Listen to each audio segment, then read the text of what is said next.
Good afternoon, everybody, and thank you for joining me for my regular updates of what's happening or not, as the case may be sometimes, in Washington. Uh, this week has been dominated by expectations about the State of the Union and the need to make sure that we don't have a government shutdown. Let me take those in reverse order. In terms of the government shutdown question, first of all, the good news is we're not going to shut down the government. The bad news is we've literally blown through 4 separate deadlines, and we're almost halfway through the fiscal year before we will actually pass the budget. We have, there was agreement on the top line numbers almost a year ago when Speaker McCarthy was still the Speaker. But unfortunately, the new Speaker, who's been kowtowing to a group of far-right extremists, many of whom want to shut down the government, has ended up dragging this process out. The good news is we will take up 6 of the appropriations bills. The House will tomorrow, and I think we should take it up immediately afterwards. The subsequent amount of bills, particularly in areas like the border and defense, will be taken up before March 22nd. Again, no government shutdown, but every time we do a continuing resolution, every time we get close to one of these dates, we waste taxpayer money at huge levels. Agencies have to go through all of the prep work. If anybody ever understood how much work the air traffic controllers have to go in advance of a shutdown, even if the shutdown doesn't happen, the amount of hours wasted, money spent, or in Hampton Roads, as we've talked repeatedly, pardon me, if you finished a ship repair in the last fiscal year and you're still operating on a continuing resolution that doesn't bring the new budget forward, you can't start that next ship repair. So this is a crazy process, and there ought to be consequences. I've still got a bill that'll never pass that was called the Stop Stupidity Act that would say if we end up with the government on the verge of a shutdown because we have not done our job in Congress, the government ought to keep operating. The only people that ought to not get paid ought to be Congress, its staff, the White House, and its staff. But I think my chances of getting that done are fairly slim. So hopefully by the end of the month, as I mentioned, we'll get the first bills done tomorrow and Thursday. By the end of the month, the ballots of the legislation. State of the Union, I think it's critically important for President Biden to show energy to counter some of the concerns about the economy, because there's a lot of good news to talk about. I'll be the first to acknowledge that inflation is still too high, but if we go back a year ago when inflation was approaching 8-9%, and look now, and if you take out, for example, housing, where there still is, I think, too much inflation, we're actually at an inflation rate that's below 2%. That is the target the Fed shoots for. And there's not a nation in the world that wouldn't like to have our circumstances around inflation, because the Federal Reserve has managed to bring about this soft landing that most economists didn't predict was going to take place.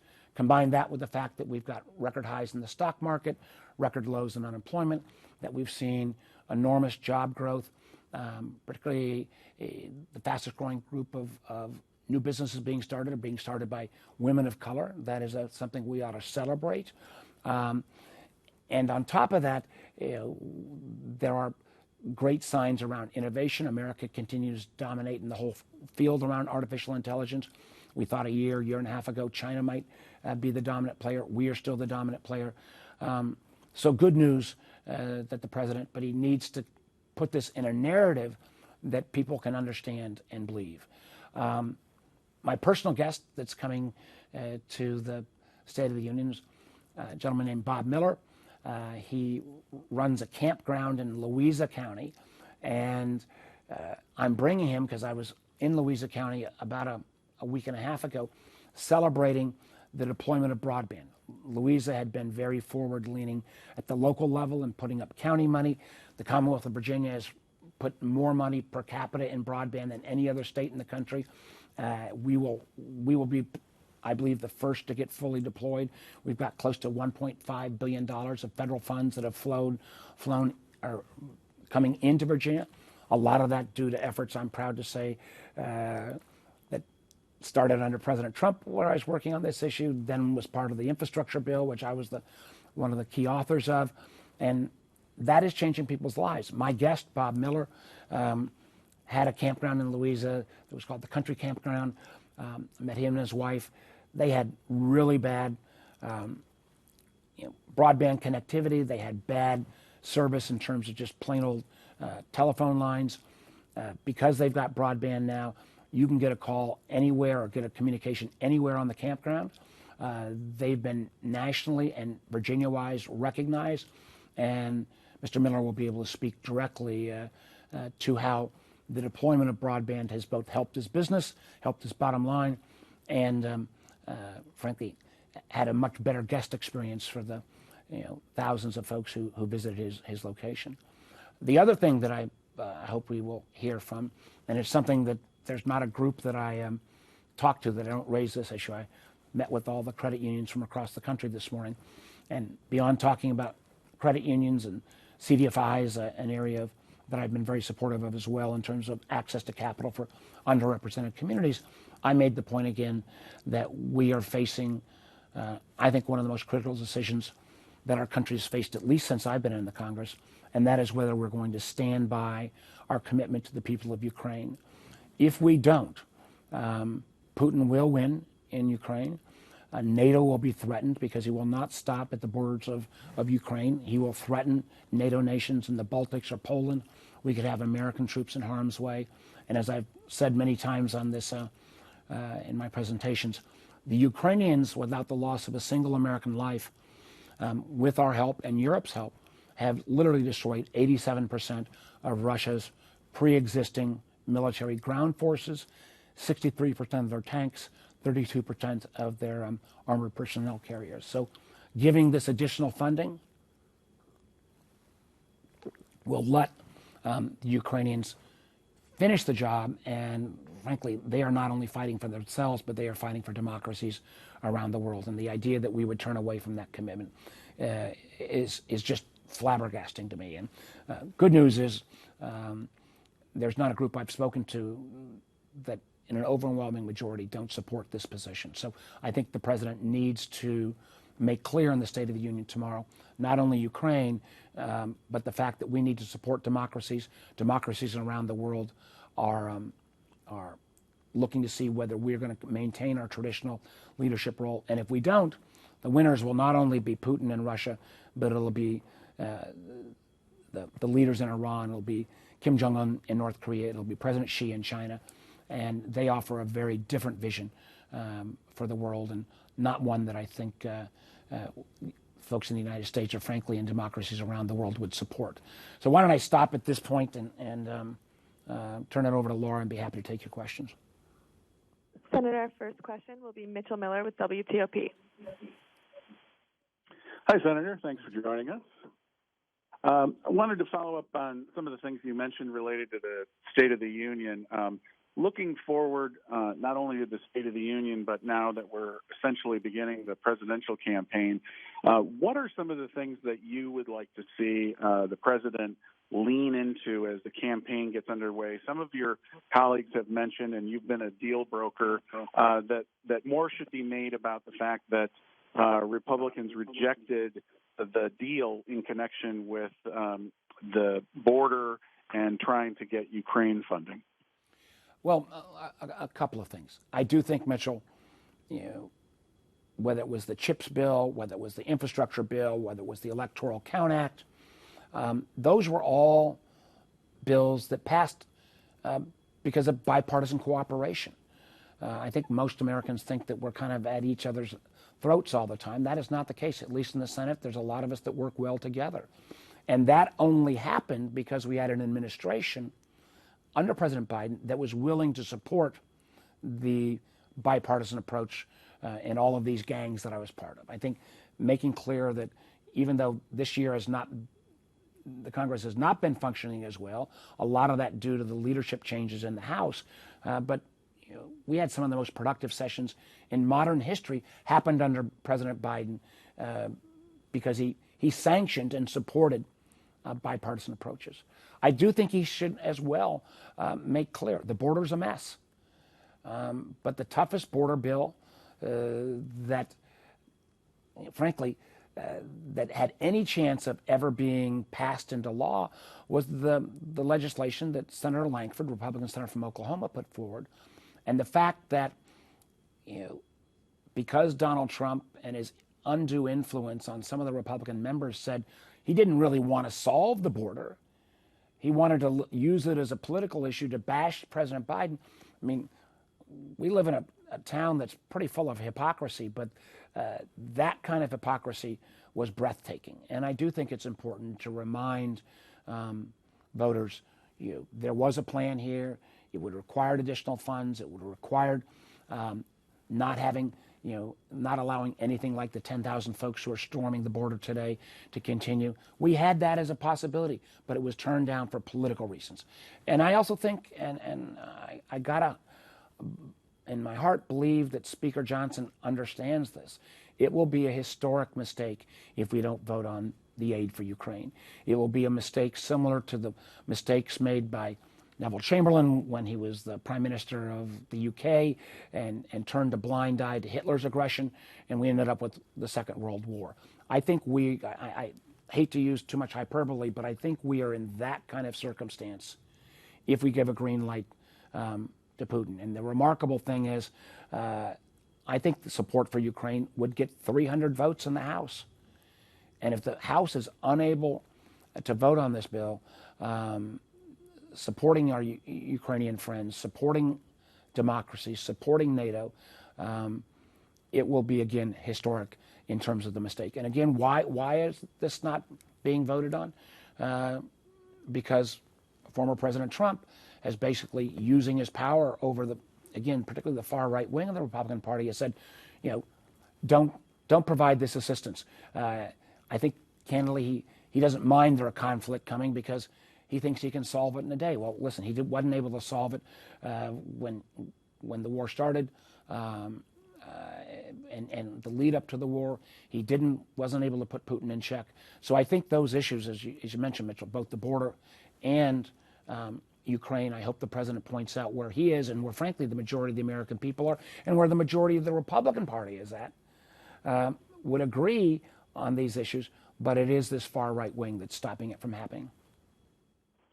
Senator, our next question is Hannah Brandt with Nexstar.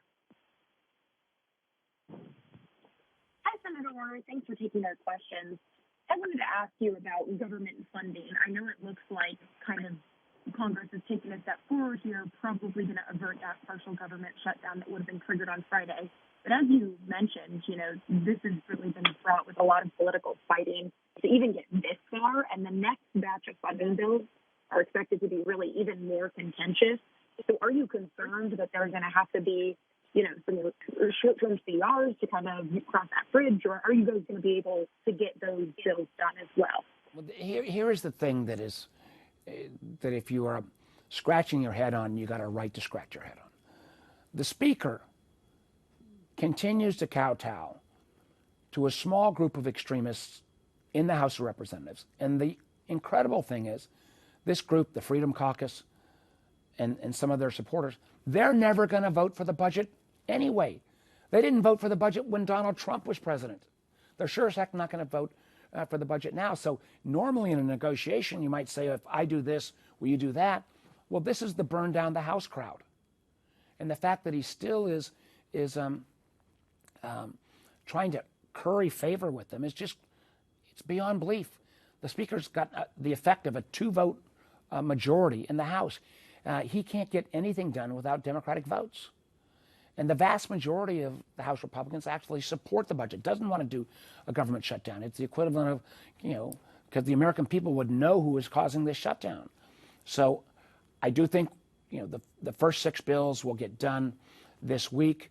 I think the momentum is continuing to move to make sure we don't extend again past March 22nd. But if you look at our track record so far this year, we get a failing grade. And I think that failing grade, though, to be fair, has to be laid at the feet of the Speaker of the House of Representatives. The Senate Republicans agreed, the Senate Democrats agreed, the House Democrats agreed, and again, I even think the majority of the House Republicans would agree on the numbers that were agreed to, frankly, last June.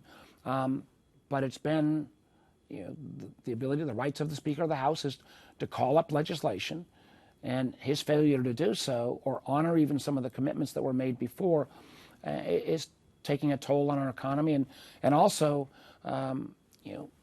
lowers our image in the rest of the world because people are saying, can't you guys get your act together? And frankly, with this, political, machinations around the budget, one of the things that hasn't gotten a lot of attention is, one of the things that, one of the benefits of having the reserve currency for the world is that, America maintains a AAA bond rating. America's credit is always viewed as the most intact. Countries around the world, when there's a crisis, buy into American dollars. If we were to have a credit downgrade because the government just doesn't function in a rational way, that would be the equivalent of a tax increase on every American, rich, poor, no matter what part of the country, because increased borrowing costs for our government means higher payments on every type of service and product that we procure. And again, that wouldn't be because America doesn't have the resources, but we've been threatened by the rating agencies. It would be because they think we've become so dysfunctional.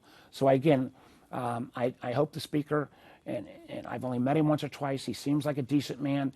I just hope he realizes the responsibility that he has at this point, both in terms of keeping the government open, but also making sure we maintain our commitments to Ukraine and other allies around the world.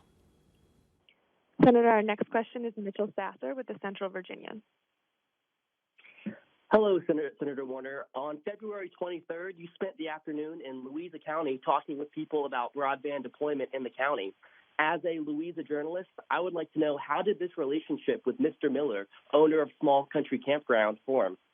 Well, I'd never met Mr. Mitchell before that day. I've been an advocate for broadband deployment since I was governor. My background in business was all in, as you may recall, has been in telecom, has been in about both wireless and wired connections. And the fact that he stood up and was able to recount how he'd bought the property a few years earlier as kind of a fixer-upper, and by having the broadband deployment meant that both he could have communications anywhere on the campground, that people could come and enjoy the beauty of Louisa County and Central Virginia. And it's meant a lot more nights of people staying. And I think he was rated either number 1 or number 2 in Virginia for campgrounds, and he was nationally ranked as well. All that was due to the fact, in at least not only his good management, I met him and his wife, but also because we finally are making the investments we need to make sure people are connected.